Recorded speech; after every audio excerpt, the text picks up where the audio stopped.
Thank you very much, everyone, for being here today. Again, Tanvir, thank you for hosting us in your beautiful home. And I want to start by saying, Tanvir, your home is your castle. Your home is your castle.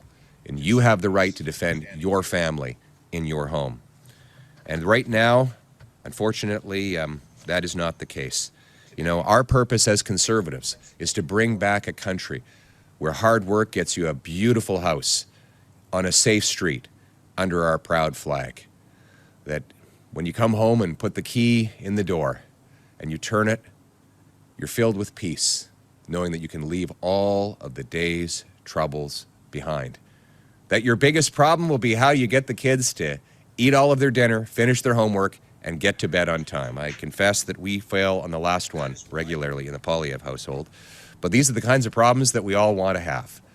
Unfortunately, there are bigger problems that people face after 10 years of disastrous Liberal government that has driven costs, crime, immigration, and employment through the roof.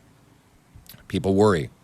They worry that they can't afford a home in the first place, that if they do have a home, they can't afford to put food on the table because of high Liberal taxes and inflation. They worry about losing their jobs because of Liberal taxes and temporary foreign worker programs that take jobs away from Canadians. They worry that even if they have a job, a home, and food on the table, that they're not safe in their homes. They worry that their car might be gone from the driveway when they wake up in the morning.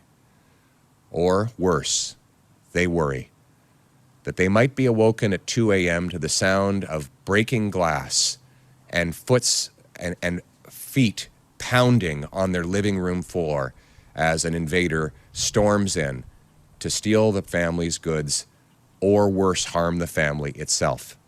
They worry when they've seen the Toronto police say that it is necessary to leave your keys at the front door to make it easier for criminals to safely steal your car. And they worry when they think about what they might do to protect their family if an intruder ever entered. What do you do if you've got a small child down the hallway and you hear that ominous sound of a home invasion? The answer for any parent is we would do anything necessary to protect our children. But unfortunately, people who've done that have faced the brunt of the law. The system treats, after 10 years of Liberals, the system treats victims like criminals and criminals like victims. Back in 2019, 3 masked intruders, one armed with a sawed-off shotgun, broke into a residence in Collingwood. Cameron Gardner and his girlfriend were tied up. When they finally freed themselves, they struggled with the intruders. The attacker's gun went off twice, striking 2 of the attackers. One escaped. Now, when Cameron saw the police arrive, he was relieved until he found out that they were going to put him in handcuffs. He'd fought for his life. He was courageous. And this is the price he paid. He was in jail for 6 months. He was in a legal process for over 2 years, spending an ungodly fortune on lawyers. And then there's Ali Mian. In February of 2023, the Milton residence and licensed firearms owner awoke to find five intruders who were masked and armed. They came in, broke into his house, carrying weapons, zip ties, and harmed his mother. After using his legal firearm to shoot one of the intruders, he was able to fight them off. But he was arrested. By the way, one of the intruders had a 9mm handgun. And yet, the law went after this innocent man trying to defend his home. He had to post $130,000 in bail for defending his family. After 5 months of hell, the second-degree murder charge was finally dropped by the Crown because they realized there was no reasonable chance of conviction. But it is outrageous that this man had to live through that hell when he should have been focused on recovering from the trauma of fighting off a dangerous criminal. And that is why conservatives are standing here today based on the principle that your home is your castle.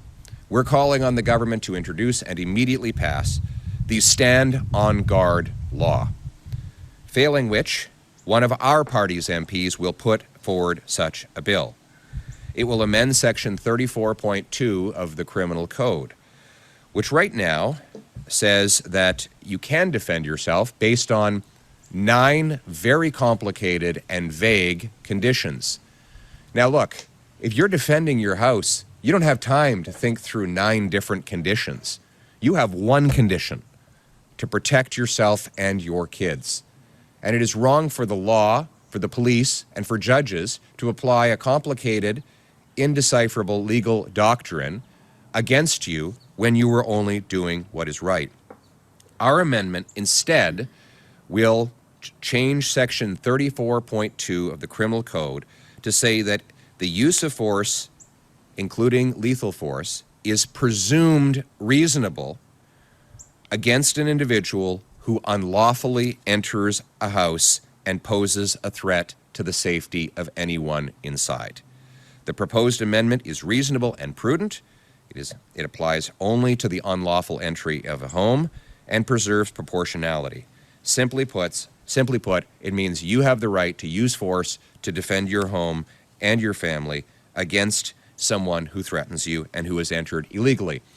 This bill will also put Canada in line with other developed, civilized countries. Ireland, several Australian states, Spain, the United Kingdom, and some American states already have this principle embedded. And it will make sure that Canadians are treated right for a change. We think that our role in this Parliament is to put forward good ideas. And so my message to Mr. Carney is steal our best ideas. Work with us. Let's get it done. Let's put our country first. Who cares who gets the credit?